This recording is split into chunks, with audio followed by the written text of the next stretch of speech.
우분투라는 말을 혹시 들어보셨나요? 우분투라는 말. 이 말은 한번 화면 보여주실까요? 남아프리카에서 쓰는 반투어에 있는 말인데요. 내가 있어, 내가 있다 라는 뜻을 가진 아주 따뜻한 말입니다. I am because you are. 이찬수 목사님의 책인 내가 어찌 너를 버리겠느냐라는 책을 보면, 이건 아직 보여주시면 안 됩니다. 네.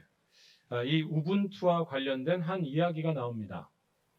아프리카에 대해서 연구하던 한 학자가 아프리카 아이들을 모아놓고서 게임을 제안했다고 합니다. 멀리 보이는 나무 밑에다가 싱싱한 과일과 또 여러 과자가 담긴 바구니를 놓고서 거기까지 가장 먼저 달려간 아이에게 그 모든 것을 다 주겠다라는 것이었습니다. 그래서 준비하고 출발 신호를 줬는데 아이들은 전혀 뜻밖의 행동을 했습니다. 다 같이 손을 잡고 함께 달려가서 나무 밑에 가 과일 바구니와 과자 바구니를 펼쳐놓고 다 함께 맛있게 먹는 것이었습니다. 그래서 이 게임을 제안한 학자가 이 아이들에게 물었습니다. 얘들아, 1등하면 혼자서 이 모든 것들을 다 가질 수 있는데 이렇게 하면 아깝지 않니? 왜 손을 잡고 함께 달렸니? 라고 물었습니다. 그러자 아이들은 이구동성으로 이렇게 대답했습니다. 우분투. 그리고 한 아이가 이렇게 덧붙였습니다. 나머지 아이들이 다 슬픈데 어떻게 나 혼자만 기분이 좋을 수 있는 거죠? 그러면서 이 책을 보면 이 이야기 끝에 우분투에 대한 더 자세한 설명이 이어집니다. 인제 한번 보여주세요. 우리 한번 다 같이, 이게 참 좋은 말 같아서 그러는데 다 같이 한번 읽어보겠습니다.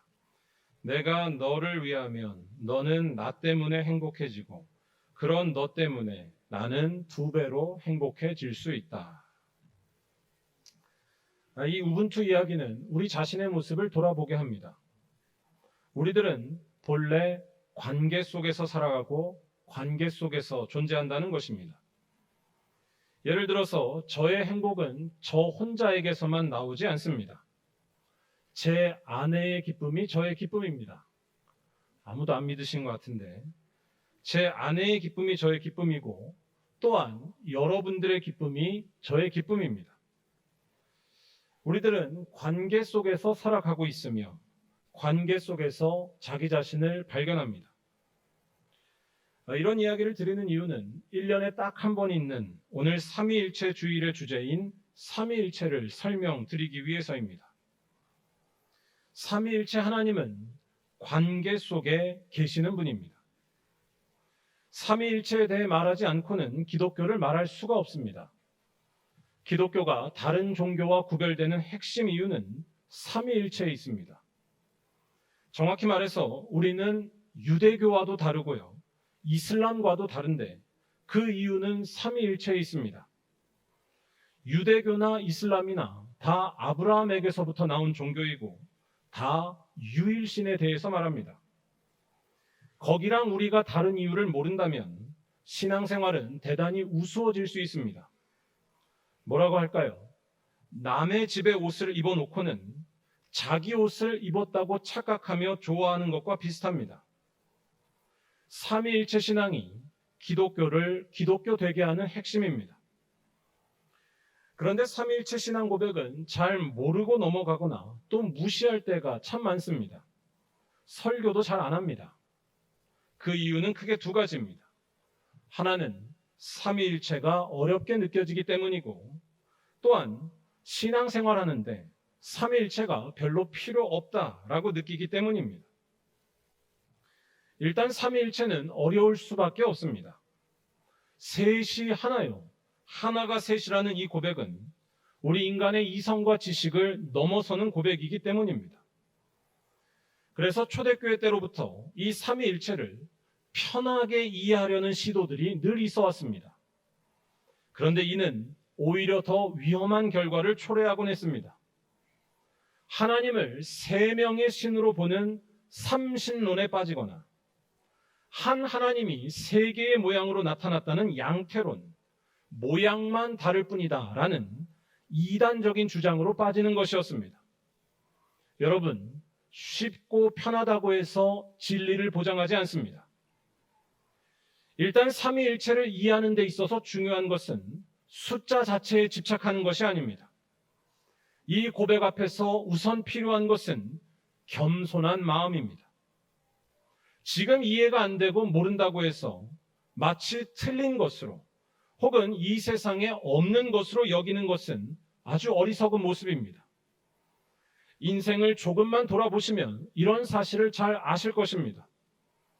그때는 이해가 안 되고 그때는 틀렸는데 지금은 이해가 되고 지금은 맞는 일이 얼마나 많이 있나요?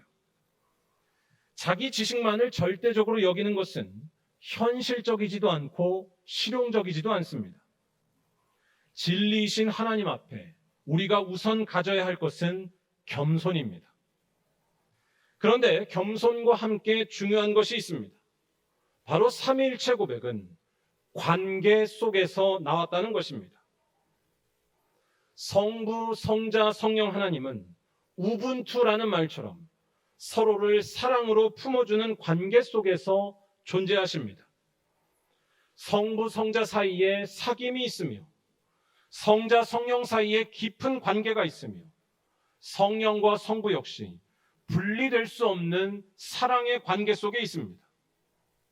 성부, 성자, 성령은 서로에 대한 깊은 사랑과 신뢰의 관계 속에서 존재하신다는 것입니다. 서로 다르지만 분리되지 않는 것입니다. 그리고 이러한 비밀스러운 사실을 표현하게 된 것이 바로 삼위일체 고백이라는 것입니다. 즉 삼위일체 고백은 하나님에 대한 어떤 지식적인 대답, 교리적인 대답이 아닙니다. 이는 그분에 대해 알면 알수록 발견하게 되는 놀랍고도 풍성한 그 하나됨의 모습을 표현한 실제적인 고백인 것입니다. 또한 삼위일체 신앙은 결론적으로 우리들과 연결되어 있습니다. 삼위일체 신앙 없이 우리의 신앙은 있을 수가 없습니다. 바로 삼위일체 하나님은 우리들도 그의 그 풍성한 사귐 속으로 부르신다는 것입니다. 성령이 우리를 위해 기도해 주심으로써 또한 성자가 우리를 위해 죽으시고 부활하심으로써 우리는 하나님과의 친밀한 관계 속에 들어가게 되었습니다. 우리가 하나님의 자녀가 된 것입니다. 즉 삼위일체 신앙은 우리의 운명을 바꿔놓으신 놀라우신 하나님을 고백하는 신앙인 것입니다. 오늘 말씀이 그러한 삼위 하나님에 대한 고백을 엿볼 수 있는 말씀 중에 하나입니다. 오늘 말씀은 예수께서 승천하시기 전 제자들에게 이른바 마지막 명령을 내리시는 것에 대한 말씀입니다. 여기서 제자들은 예수께서 지시하신 산에 이르러서 예수님을 만나 뵙고 그에게 경배합니다. 여기서 경배한다는 이 말은 부활하신 예수님에 대해 인정하고 또한 그분을 하나님의 아들로 경배했다는 뜻입니다. 그런데 17절을 보면 이러한 말씀과 함께 좀 이상한 말씀이 하나 툭 튀어나옵니다. 아직도 의심하는 사람들이 있더라. 여러분 이 말씀을 어떻게 이해하시나요? 이 말씀을 보통은 제자들 중에서 몇몇 사람들이 의심하고 있던 것으로 이해하곤 합니다. 그런데 이 말씀은 그런 말씀이 아닙니다. 여기서 사용된 사람들이라는 이 말은 흔히 생각하듯 몇몇 일부를 가리키는 단어가 아닙니다.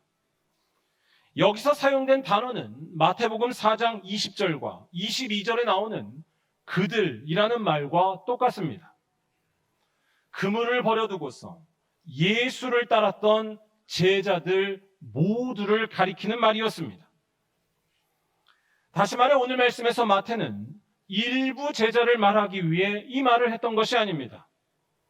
여기에 나오는 의심하는 사람들은 11제자 전부를 가리킵니다. 그러니까 이 17절의 말씀은 제자들의 믿음을 폭로하는 말씀입니다. 그들은 모두 의심하고 있었습니다. 그들이 의심했다라고 나오는데 여기서 말하는 이 의심이라는 말은 마태복음 14장 31절에서 사용된 말과 같습니다. 마태복음 14장 31절에서 베드로는 예수에 대한 믿음이 있었지만 그 믿음이 충만하지는 않았습니다. 예수를 믿었지만 다 믿지는 않았습니다. 그래서 그는 물에 빠지고 맙니다. 그런데 베드로의 이러한 모습이 오늘 말씀 17절에 나오는 의심이라는 단어라는 것입니다. 예수 앞에서 경배는 했지만 그를 다 믿지는 않은 믿음이 부족했던 모습을 가리키는 것입니다. 제자들 모두가 가졌던 이러한 모습은 꼭 우리들의 모습을 보는 것만 같아서 매우 친숙하기도 하고 또 불편하기도 합니다. 예배는 드리지만 의심도 있어서 우유부단하게 행동하기도 하고 또한 속으로 불안해하며 살아가기도 합니다.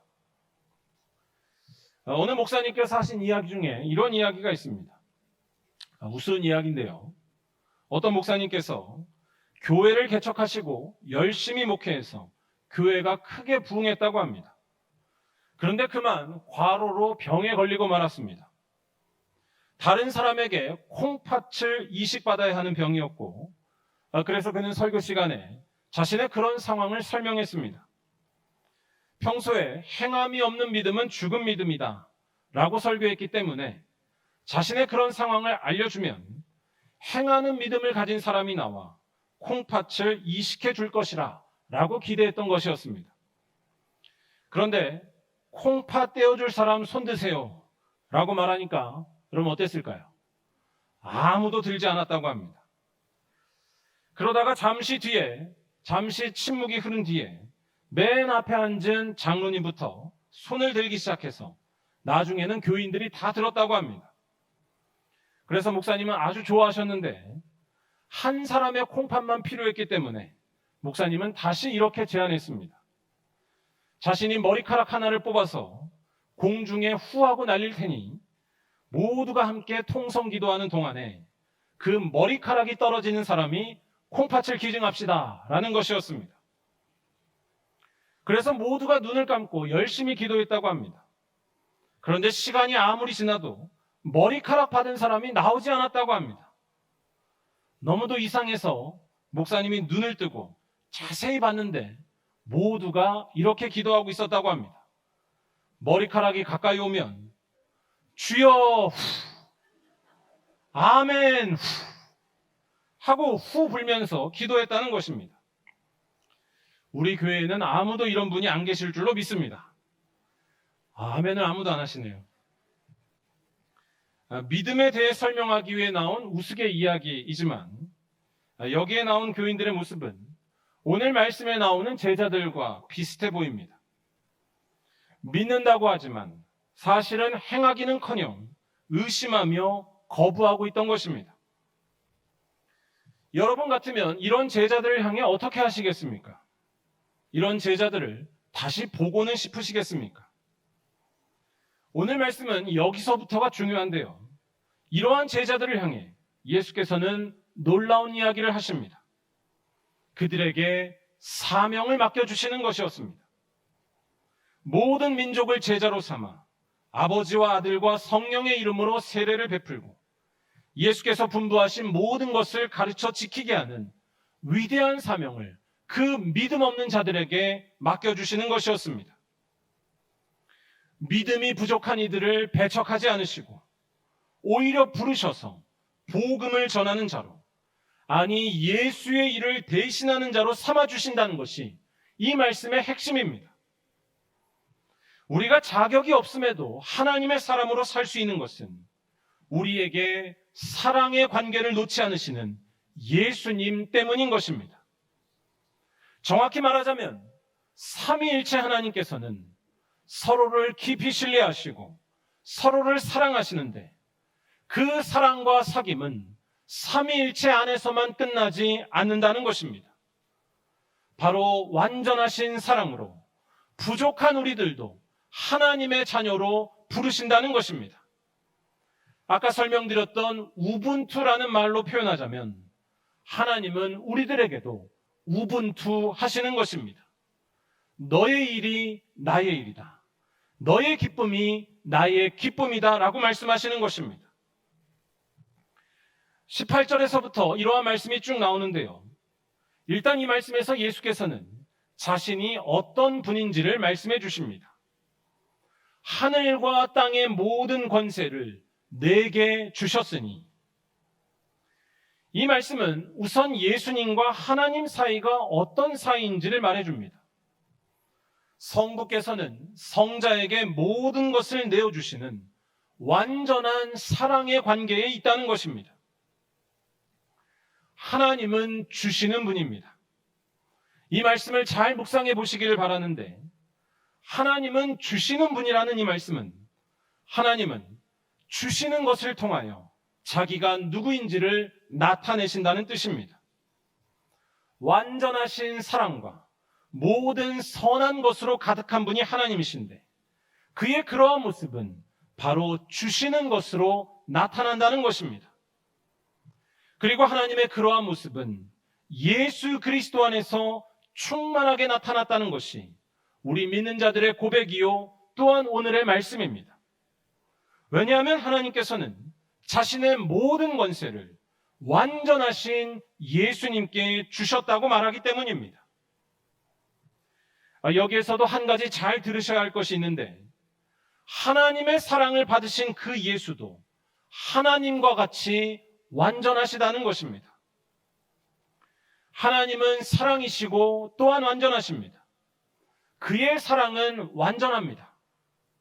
그런데 사랑이라는 것은 언제나 양쪽이 필요하지 혼자서만 할 수 있는 것이 아닙니다.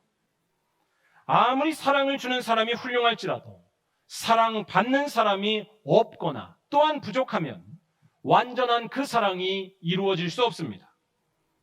혼자서만 완전하다고 해서 그가 베푸는 사랑까지 완전할 수는 없다는 것입니다. 다시 말해, 삼위일체 하나님께서 행하시는 사랑이 완전한 이유는 사랑을 나누는 그 상대방도 완전하기 때문입니다. 완전하신 하나님의 사랑을 받으신 예수도 완전하시고, 예수와 깊은 사귐을 하시는 성령도 완전하시기 때문에 삼위일체 하나님은 완전한 사랑과 사귐을 하신다는 것입니다. 우리 예수님께서 완전하신 분이라는 이 사실은 우리가 그냥 하기 위해 하는 말이 아닙니다. 예수께서 보여주신 삶과 그의 죽으심과 부활하심이 그가 완전하시다는 것을 우리에게 증언해 줍니다.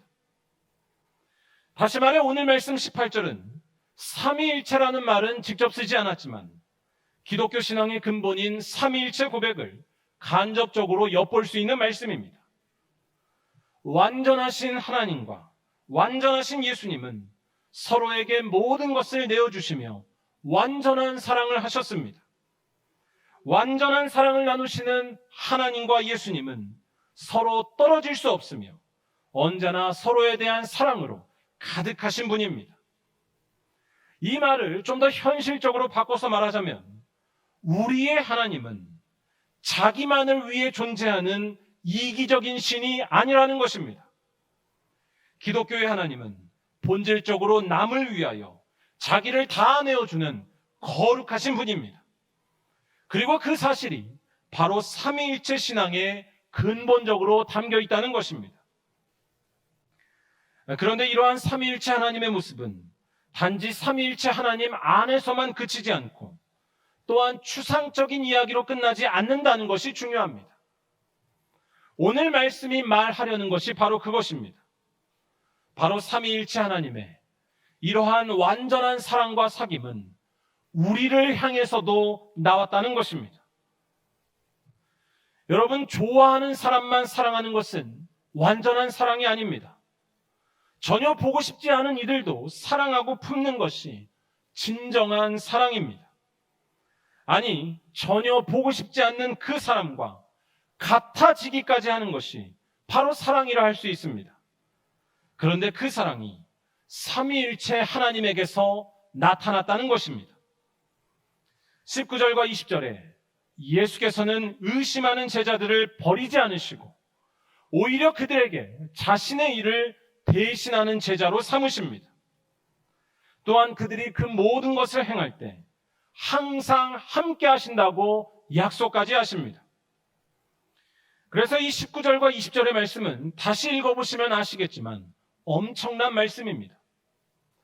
예수의 일을 대신한다는 것, 우리가 예수의 대리자가 된다는 것이고, 또한 세상 끝날까지 우리의 삶 자체가 변화한다는 것입니다. 우리는 항상 예수와 함께하는 존귀하고 복된 삶이 된다는 것입니다. 다시 말해 오늘 말씀은 선교에 대해 말하는 중요한 말씀이기도 하지만 동시에 하나님이 누구신지를 보여주는 귀한 말씀입니다.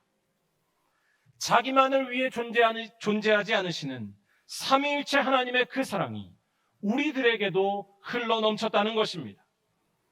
그의 사랑은 완전하기에 자기 안에만 머물지 않고 우리들에게도 뻗어나왔습니다. 아니, 삼위일체 하나님의 그 사랑은 너무나 완전해서 아예 우리들과 같아지셨다는 것이 성경의 증언입니다. 예수께서 죄인들과 같이 하나가 되시고 우리를 위하여 죽으신 것입니다. 그리고 그러한 삼위일체 하나님의 완전하신 사랑과 사귐 덕분에 우리의 삶에 빛이 들어왔다는 것입니다.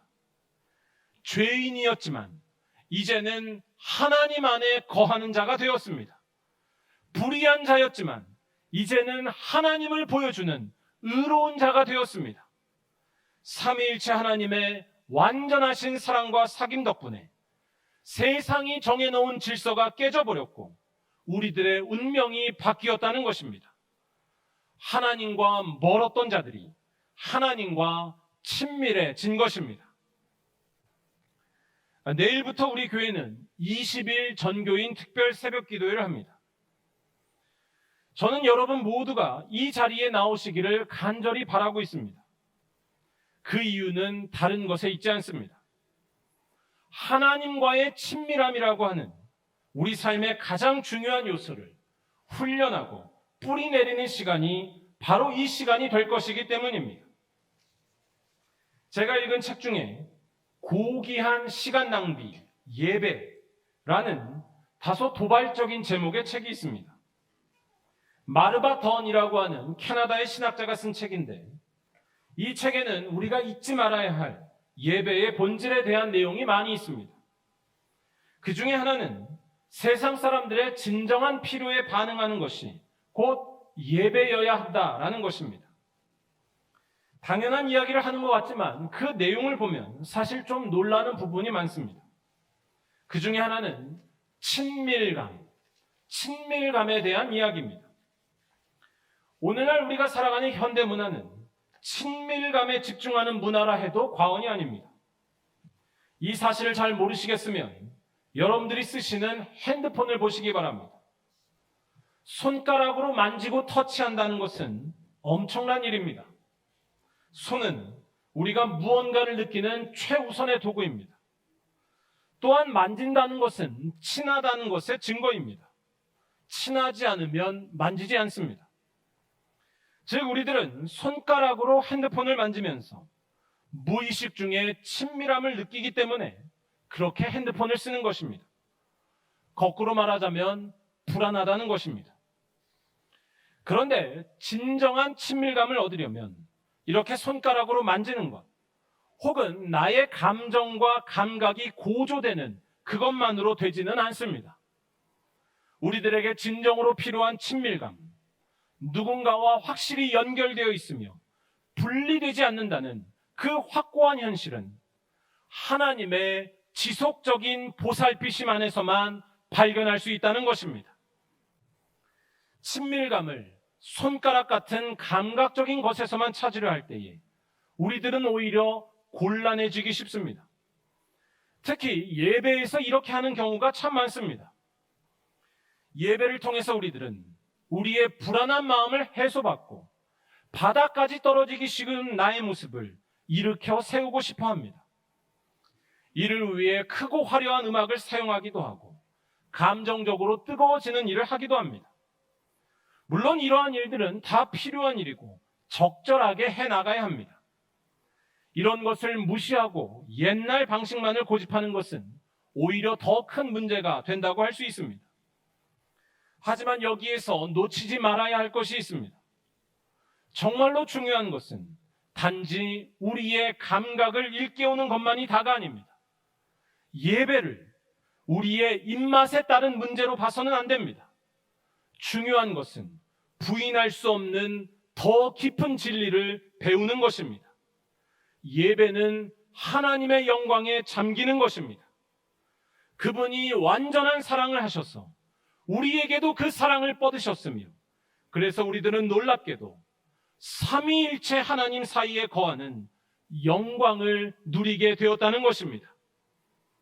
이 사실에 집중하지 않는다면 아무리 오만 가지를 만지고 감정이 격해질지라도 우리에게는 친밀함이 채워지지 않습니다. 거룩하신 하나님이 아니라 나의 감각에 집중하는 예배는 오히려 우리의 내면을 파괴하기 쉽습니다. 아무 소리 없어도 살아계신 하나님께 빠지는 것만이 우리를 외롭지 않게 하며 우리를 온전케 해나간다는 것입니다. 저는 이번 특별 새벽 기도의 시간이 이러한 하나님과의 친밀함이 채워지는 귀한 시간이 되기를 기도하고 있습니다.